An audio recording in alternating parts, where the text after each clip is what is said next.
ಯಾರಿಗಲ್ಲ ಈ ಮಾತನ್ನ? ನಿಮಗಾಗಿ ಆಳೆನಂತೆ ಬಿದ್ದಿರುವ ಈ ಭಿಕ್ಷುಕನಿಗಾಗಿ. ತಮ್ಮ ಯಾಕೆ ತಮ್ಮ ಇಂಥ ಮಾತನಾಡಿ ನನ್ನ ಎದೆಸಿಲಾಗುವಂತೆ ಈ ರೀತಿ ಮಾತನಾಡಲು ಯಾರಪ್ಪ ನಿಮಗೆ ಹೇಳಿದವರು? ಬಾಯಿ ಮುಚ್ಚೋ ನೀತ. ಇನ್ನೊಂದು ಸಾರಿ ಇದು ನನ್ನ ಮನೆ ಎಂದು ಮುಗಳಿದರೆ ನಿನ್ನನ್ನು ಒತ್ತು ಹೊರ ಹಾಕಬೇಕಾಗಿತ್ತು. ತಮ್ಮ ಯಾಕಪ್ಪ ಈ ರೀತಿ ಹುಚ್ಚರತನ ಮಾಡುತ್ತಿರುವೆ? ಇದು ನನ್ನ ಮನೆ ಅಲ್ಲವೇ? ನಿನ್ನ ತಮ್ಮನೊಬ್ಬ ಇನ್ಸ್ಪೆಕ್ಟರ್ ಆಗುತ್ತಾನೆಂದು ತಿಳಿದು ಆ ಬಡ ಬೇಕಾರಿಸಿಕರಿಂದ ಹಣ ಕದ್ದಿಸಿ ನನ್ನ ಬಾಳಿಗೆ ಕೊಳ್ಳಿ ಇಟ್ಟಿರಲ್ಲ.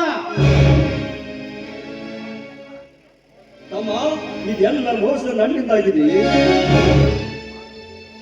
ಮಾಡುವುದೇನು? ಅದಕ್ಕೆಲ್ಲ ನೀನೇ ಕಾರಣ. ಅಂದಿನಿಂದ ಇಂದಿನವರು ನನ್ನ ನಿನ್ನ ಸಂಬಂಧ ತಿಳಿಯೋಯ್ತು. ಹೆಚ್ಚಿಗೆ ಮರು ಮಾತನಾಡದೆ ಮನೆ ಬಿಟ್ಟು ತೊಲಗಾಚೆ. ಇರದಿದ್ದರೆ ನಾನೇ ಕುತ್ತಿಗೆ ಕೈ ಹಾಕಿ ಯಾಕೆ ತಮ್ಮ ಯಾಕೆ ಇಲ್ಲಿಂದ ಹೆತ್ತ ತಂದೆಯಂತೆ ನಿನ್ನನ್ನು ಜೋಪಾನ ಮಾಡಿದ ನನಗೆ, ಉಣಿಸಿ ತಿನಿಸಿ ಬೆಳೆಸಿದ ನನಗೆ ಅದೇ ಕೈಯಿಂದ ನನ್ನನ್ನು ಕತ್ತಿಸಿಕೊಂಡು ಬರುವೆಯಾ?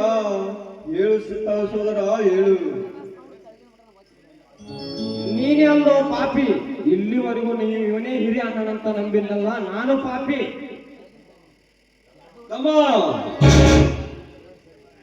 ನನ್ನನ್ನು ಮುಟ್ಟಬೇಡೋ ಹೊಲಸುತ್ತಪ್ಪ. ಇಲ್ಲಿವರೆಗೂ ಈ ಬಣ್ಣದ ಹೆಣ್ಣನ್ನು ಕಟ್ಟಿಕೊಂಡು ನನಗೆ ಅನ್ನ ಹತ್ತಿದರು ನಟನೆ ಮಾಡಿ ನನ್ನ ಮನತನನ್ನ ಸರ್ವನಾಶ ಮಾಡಿದ ಪಾಪಿ ನೀವು. ಸರಿ ಇದಕ್ಕೆ ಹಿರಿಯ ಅಣ್ಣನ ಹೊಡಿಬೇಡಪ್ಪ. ನಿಮಗೆ ಕೈ ಮುಗಿದು ಬೇಡ್ಕೊಳ್ತೇನೆ, ಅವರನ್ನ ಹೊಡಿಬೇಡ. ಒಡೆಯಲಿ ಬಿಡು ಕಮಲ, ಒಡೆಯಲಿ. ಅವರ ಮನಸ್ಸಿಗೆ ತೃಪ್ತಿಯಾಗುವವರಿಗೆ ಹೊಡಿಲಿ. ಏನೋ ನನ್ನ ತಮ್ಮ ತಿಳಿಲಾದ ತಪ್ಪಿಗೆ ಹೊಡಿತಾರಂತ ನಾನು ಸಂತೋಷದಿಂದ ಹೊಡಿಸಿಕೊಳ್ಳುತ್ತೇನೆ. ಚಿಕ್ಕಂದಿನಿಂದ ಅಕ್ಕರಿಂದ ಉಣಿಸಿ ತಿನಿಸಿದ ಬೆಳೆಸಿದ ಕೈಯಿಂದ ಹೊಡೆದ ಹೊಡೆತಕ್ಕೆ ಆತರ ಕೈತಿದೆ. ಆದರೆ ಒಂದು ಮಾತಪ್ಪ, ಹೆತ್ತ ತಾಯಿ ಅಂತ ನಿನ್ನನ್ನು ಉಣಿಸಿ ತಿನಿಸಿದ ಬೆಳೆಸಿದ ನಿನ್ನ ಅತ್ತಿಗೆಗೆ ಬಣ್ಣದ ಹೆಣ್ಣು ಅಂತನ್ನ ಬೇಡಪ್ಪ, ಬಣ್ಣದ ಹೆಣ್ಣು ಅಂತನ್ನ ಬೇಡ. ನಾನು ನಿನ್ನ ಕಾಲಿಗೆ ಬಿಡುವೆ. ಸರಿಯಾಗಿ ನನ್ನ ಪಾದ ಮುಟ್ಟುವ ಯೋಗಕ್ಕೆ ನಿನಗೆಲ್ಲಿದೆ? ನೀನ್ ಈ ರೀತಿ ಹತ್ತು ಕರೆದು ದಾಂಬಿಕ ಹೊಡೆದ್ರು ನಿನ್ನನ್ನು ಇಲ್ಲೇ ಒದ್ದು ಸಾಯಿಸ್ಬಿಡ್ತೀನಿ. ಒದ್ದು ಸಾಯಿಸುತ್ತಮ್ಮ, ಒದ್ದು ಸಾಯಿಸು. ಹಿರಿಯ ಅಣ್ಣನೆಂದು ಅಶೋಕ್ ಅಂತ ಹಣದ ತಂದೆ ಅಂತ ನಿನ್ನನ್ನು ಜೋಪಾನ ಮಾಡಿದ ನನಗೆ ಇನ್ನು ನನ್ನ ಒಂದು ಸಾಯಿಸುವಂತಾಯ್ತು. ನನ್ನ ಬಾಳ ಒಂದು ತಾಯಿಯಂತೆ ಉಣಿಸಿ ತಿನಿಸಿ ಬೆಳೆಸ ನಿನ್ನ ಅತ್ತಿಗೆಗೆ ನಿನ್ನ ದೃಷ್ಟಿಯಲ್ಲಿ ಬಂದವ ಹೇಗಾದರೆ ಹೇಳು ಅಶೋಕ, ಹೇಳು.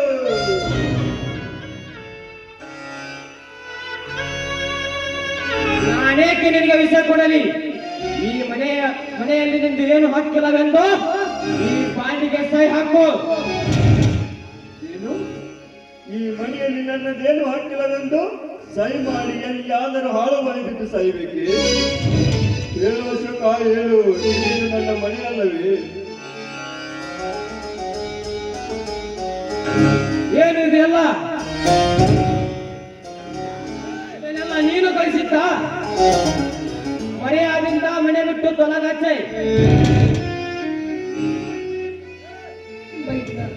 ನನ್ನ ಸ್ವಾಮಿಯನ್ನು ಕುಡಿಬೇಡಪ್ಪ. ಬೇಕಾದ್ರೆ ನಿನ್ನ ಕಾಲಕ್ಕೆ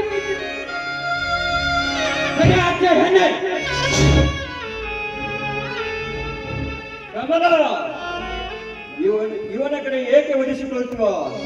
ಇವನ ಹತ್ತಿರ ಎದಕ್ಕೆ ಹೊಲಸು ಮಾತಾಡಿಸ್ಕೊ. ಈ ವ್ಯವಹಾರದಲ್ಲಿ ನೀನು ಭಾಗಿಯಾಗಬೇಡ. ಸರಿ ಹೆಂಡಕ್ಕೆ.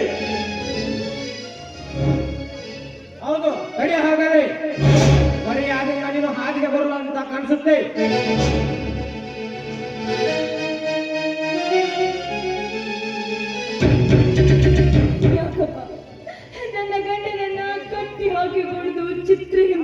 ಹೇಳ್ತಾ ಇದ್ದೀರಾ? ಅವ್ರು ಏನ್ ತಪ್ಪು ಮಾಡಿದ್ದಾರಪ್ಪ? ಅವರು ನಿಮಗೆ ಹಿರಿಯ ಅಣ್ಣನಲ್ವೇನಪ್ಪ?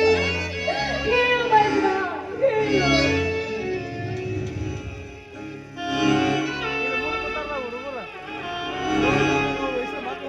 ಕಟ್ಟಲು ಬಿಡು ಕಮಲ ಕಟ್ಟಲಿ. ಬರುವಾಗ ಬತ್ತಲಾಗಿ ಬಂದ ಶರೀರವು ಬತ್ತಲಾಗಿ ಹೋಗುವುದರಲ್ಲಿ ನಾವು ಏಕೆ ಅನಿಸಬೇಕು?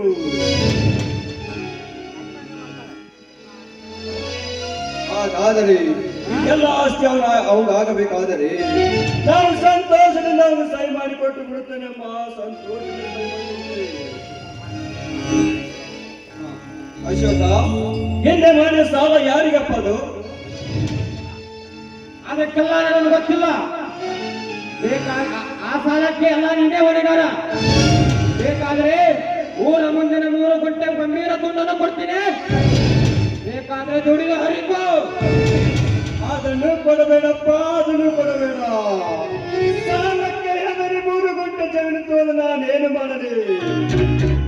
ನನ್ನ ಜನ್ಮ ಇದ್ದರೆ ಎಲ್ಲಿಯಾದರೂ ಭಿಕ್ಷೆ ಬೇಡಿ ಆದರೂ ಸಾಲ ತೀರಿಸುತ್ತೇನಪ್ಪ, ಸಾಲ ತೀರಿಸುತ್ತೇನೆ.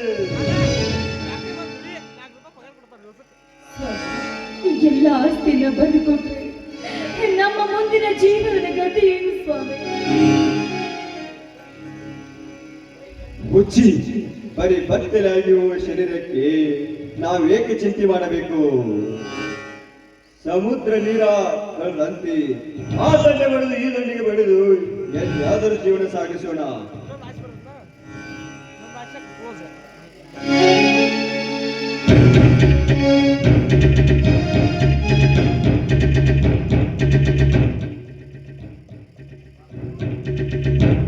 ಬಾ ಕಮಲ, ಬಾ ಹೋಗೋಣ.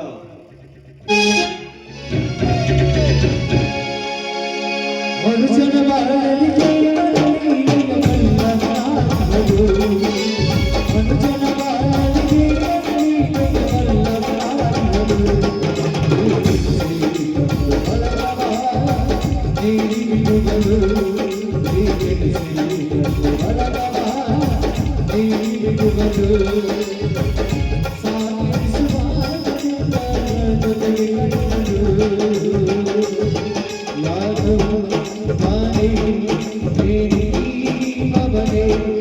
ಯಾರು